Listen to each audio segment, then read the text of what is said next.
I'm so glad to join Samantha Pryor.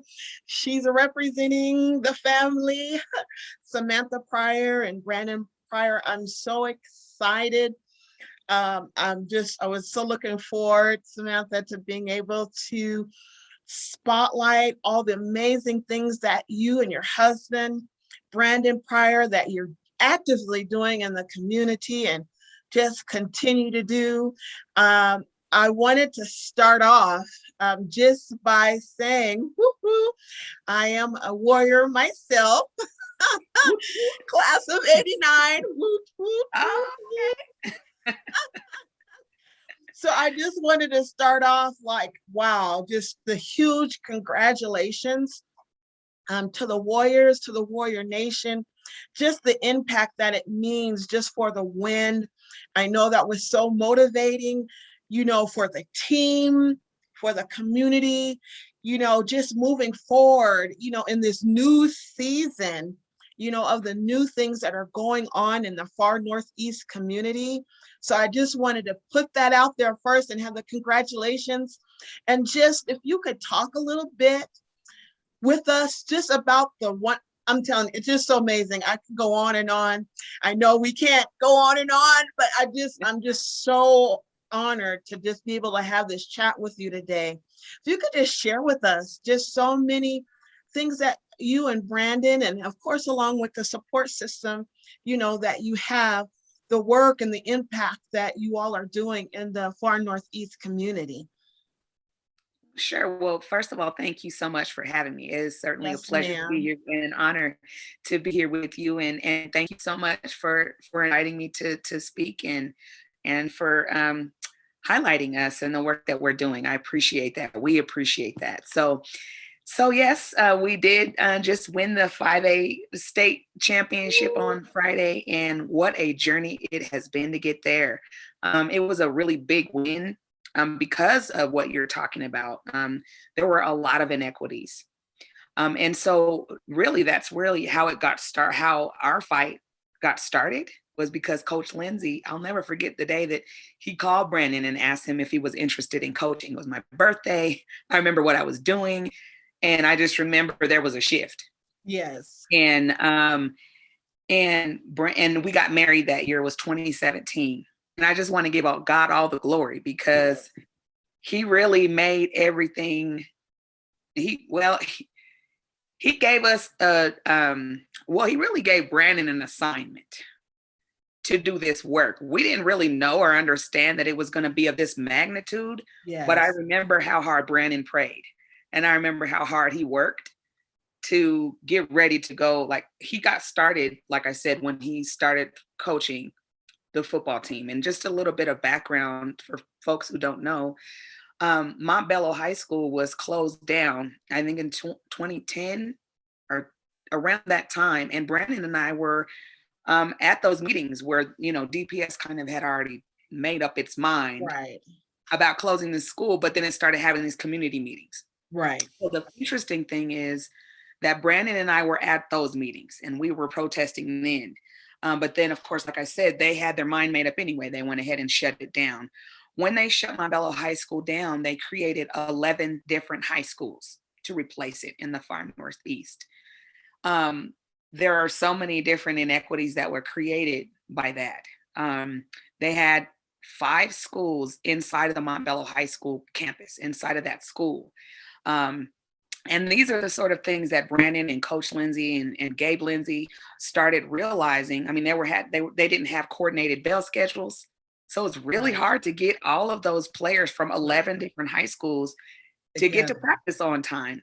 When Mhm. they were there, then it was too dark. They didn't even have lights at the stadium at Montbello High School. So Brandon advocated for them to put lights up, to put concrete underneath the bleachers so that our community can come and enjoy the games and that our kids could actually make it. So that's actually what got us started in the fight. And I remember Brandon, well, we started going to these meetings, the Far Northeast Commission meetings, where they were talking about, we're trying to engage community. But that's when we started really learning about a lot more of the inequities, and it was like peeling the layers of an onion back. The Yes. more we did that, the more we found. And before you knew it, we were before the Denver School Board of Education, and Brandon was praying and for months Yes. about how are we gonna. I mean, and it was very methodical. It wasn't like we Right. just jumped up and decided to go speak to the board. Right. We actually, Brandon and I, we went to public meetings. They didn't know who we were, but we were in there observing and taking notes, and um, finally we were ready to go and speak. And then ever since then, it just exploded from there as far as the advocacy. And then Brandon started going live on Facebook. And Yes, I so, remember that. yes, so he has really there's been a huge following created by his Facebook lives. And he's done a really good job of being a voice, speaking truth to power when people were not as courageous to do that for what, or not necessarily courageous, but there are other reasons why people wouldn't go out on such a limb like he did. They had a lot more, or a lot of things that they could have potentially risked by doing that when Brandon didn't have those same issues. And so before you knew it, we were fighting for 3 years and decided, you know what? They're not really doing what they need to do for our Black students. Yes. Brandon and Gabe actually were the ones who were saying, you know what? We need to just start our own school, and we need to do it unapologetically for Black kids. Yes. And so we just started talking, and I jumped in a support, more of a support role. And we decided to, Yes. we decided to use HBCUs as a model. Um, for our Black students, because HBCUs have done such a tremendous job with educating us, and that's exactly what That's right. they're designed to do. But they're also open and to educating everyone. So we decided to use that as a model just because of what HBCUs have done for the Black community. Yes. And so we did. There's a lot to say, and I know that I've already talked a lot, but No, I'll it's just say, okay. No, it's yeah. okay. Please, you have the floor. I am, just a little segue, by the way, I am a graduate of an HBCU school, so I support fully, Oh, fantastic. undergrad. Yes, I am a graduate and a proud graduate of Where did you undergrad graduate? HBCU, Knoxville College. It's a Oh, smaller HBCU in Knoxville, yeah. Tennessee. Oh, good Yes, for go you. I love it. Bulldogs. There you The go. experience is invaluable. The support, Yep. I'm telling you, it prepared me. It prepared me for life. So I was Yeah. just so excited to know, as you have said, that God has gone before you all and set the stage Yes, he to did. allow this opportunity for these children, for our African American children. I'm just Yeah. so excited. I'm so excited. So tell me a little more about the school, what that means. I'm only reason why I'm having you. I know this is a PSA. So for those who want to know, those who want to enroll, those who want to be a part, how they can join the team either by volunteer enrolling, if you're interested in advocating and really being more of an impact to the community, how can they go about connecting with you guys? Yeah, absolutely. Thank you for that. Yes, And by the ma'am. way, just as I graduated from Montbello High School as well, class of 2000. And then I graduated from Clark Atlanta University. Oh, Um, yes. Yes. yes, which is as you know, a historically Black That's right. university, the Atlanta University campus. We actually Yes. we're working on partnerships with Clark and Oh, FAMU. that's amazing. Um, yes, so the school, we worked on an application for, well, and this is the interesting thing. We did this without getting paid. We did this with little to no knowledge about, how to actually design a school. But God was the one who was directing it. So he gave us the resources. We hired someone to help us write the application, who was obviously, this is their lane, but Right. we wanted it to be our vision for Right. specifically and unapologetically for Black students. Um, as well In as Colorado, in in Colorado. Colorado, in In Colorado. Colorado. That's right. That's So this is right. a very unique model that we have here. Yeah. And it's unique in various ways. Number one is the only HBCU style high school in I think the United States. And Wow. what we called it, so we initially we were wanting to name it Michelle Obama STEAM Academy, but that didn't go through. So what we did was we asked Robert F. Smith to name the school after him. And we were delighted that he wrote Wow. back the same day and told us how honored he was. Robert F. Smith is a billionaire. He graduated from East Yes. High School and he went on to Cornell, where he obtained his degree in, I think, I forgot what kind of, it's chemical engineering, I believe. And then he went off and got a bunch of other degrees. So he's in the STEAM field. So our school is called the Robert F. Smith STEAM Academy, and it has an interdisciplinary focus, meaning that we want our topic areas to have to be really talked about in all of the different classes. So during our interviews, it was really cool to see our vision come to life and to see the different teachers from, Spanish and math and music and social studies to integrate the same theme into their topic areas and how they actually can work together to create a cohesive lesson plan for the students. It was amazing. So it was Wow. awesome to see that it can be done with a focus and a perspective from a black perspective of history. That Right. is the biggest difference here between your kind of traditional school, because they're traditionally Right. Eurocentric focused. Right. And so we want to teach our kids something different, or at least from a different perspective, and fill those gaps and create another level of excellence, a high standard. Like, there are high standards for excellence, which is something, unfortunately, that is missing right now in our Denver public schools, as they have very low expectations. So the other big thing for our school is that it's a STEAM school. And is focused on science, technology, engineering, arts, and math, which are fields in our in the world now that are very going to Right. be on high demand. So Yes. what we want to do is we're creating, um, I guess you could say, pathways for our clients, for our students who not only want to go to college, but also career, because we understand that everyone doesn't want to, or doesn't have an interest in attending college, and it's not for everyone. But we do Right. want to make sure that those students can walk out with some, coding license or something that Right. can make a livable wage.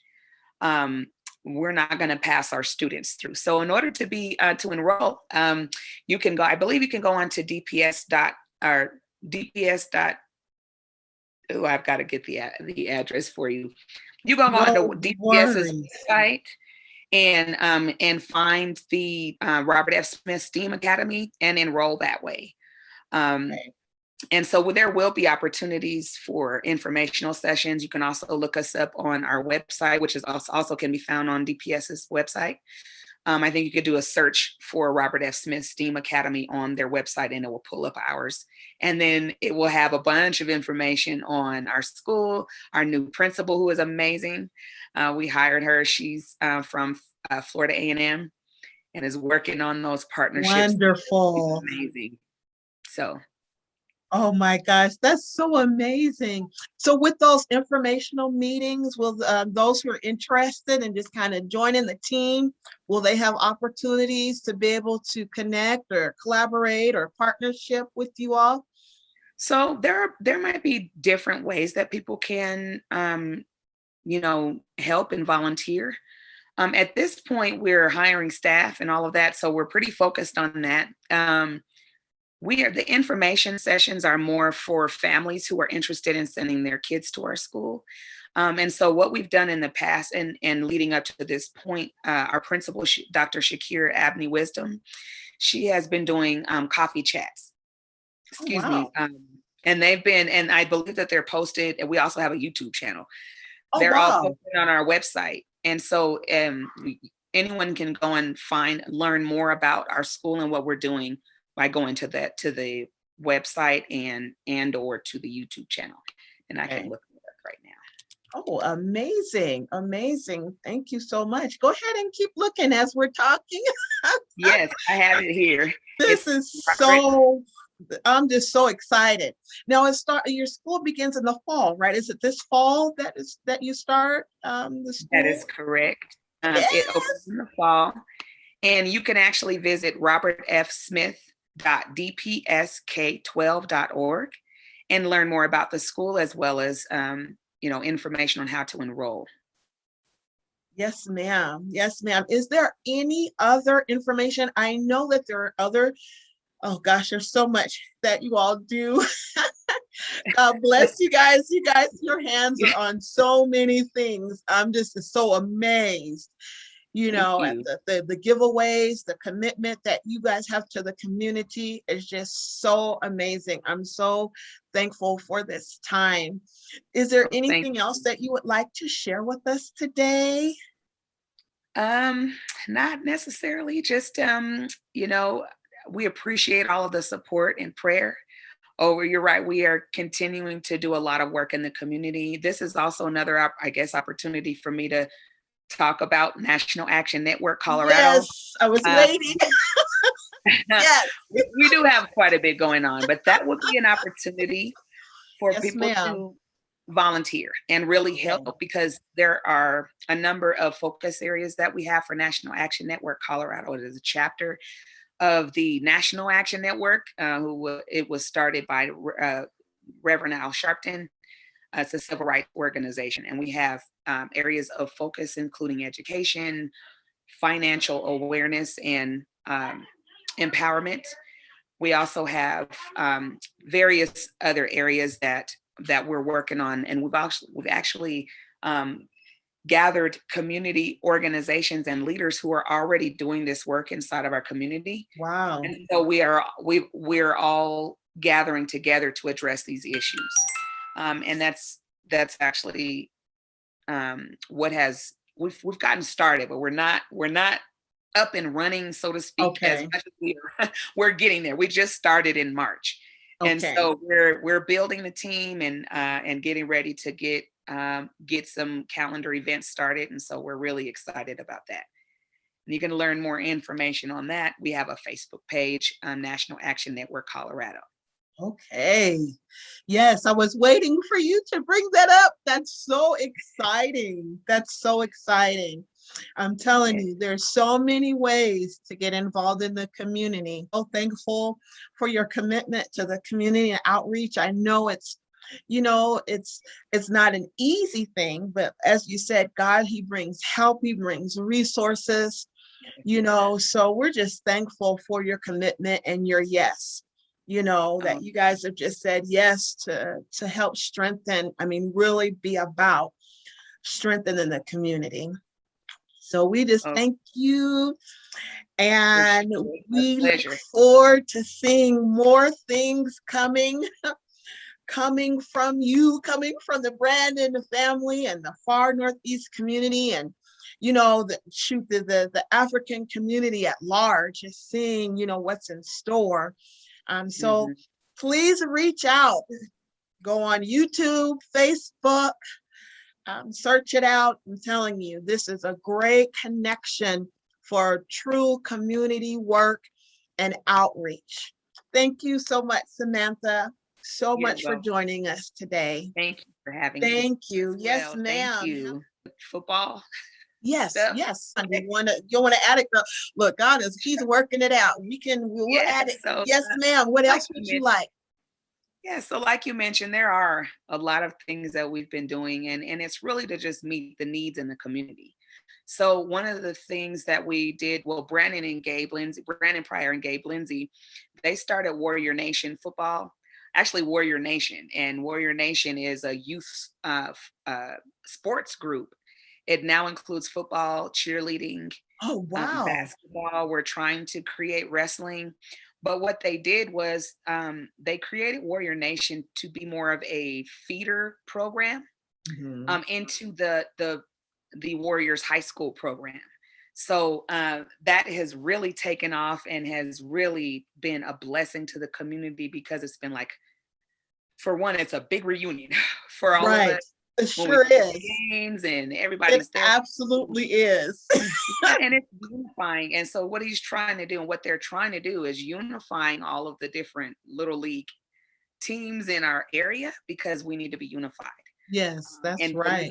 also making sure that they're being taught the fundamentals that they need to be taught in order for them to be successful by the time they reach the high school level. And so after that, Wow. the Police Athletic League Oh um, my gosh. folded. And so, Brandon and Gabe, once again, realized that, well, we need to have, what are we going to do? We need to have a football league for our student athletes to play in, our youth. Right. And so we created the National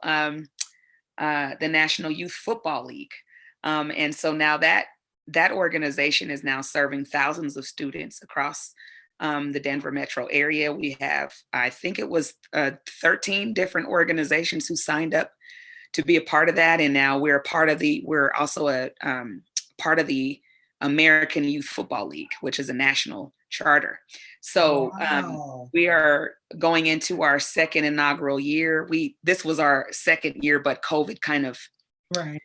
threw a wrench into that. So we did have some games. That's all right. Yeah, and we did actually have a spring season, but it'll be back to normal back in the fall. So come out and support those teams. Get your kids involved Yes. in cheerleading and football and That's whatever right. sports they're interested in. And that's what I don't know. And I know we're gonna stop looking, I can talk to you all day. Oh my gosh, this is so great. Get involved, get your children involved. Telling you, if they're not in sports, put them in cheerleading. I don't know if people know, like you said, this is a big reunion, Yeah. but that far northeast is very well known for cheerleading. Yes, yes, Montbello High School for Come sure. on, that's And right.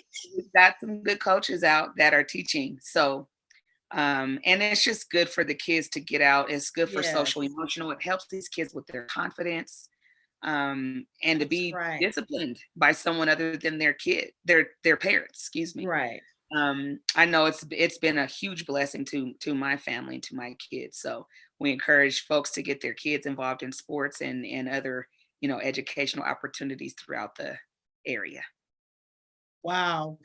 Thank you so, so much. I You're hope welcome. you all have gotten something from this community spotlight. I know that I have. Get motivated. Things are starting to lift. Restrictions are lifting. So let's get involved.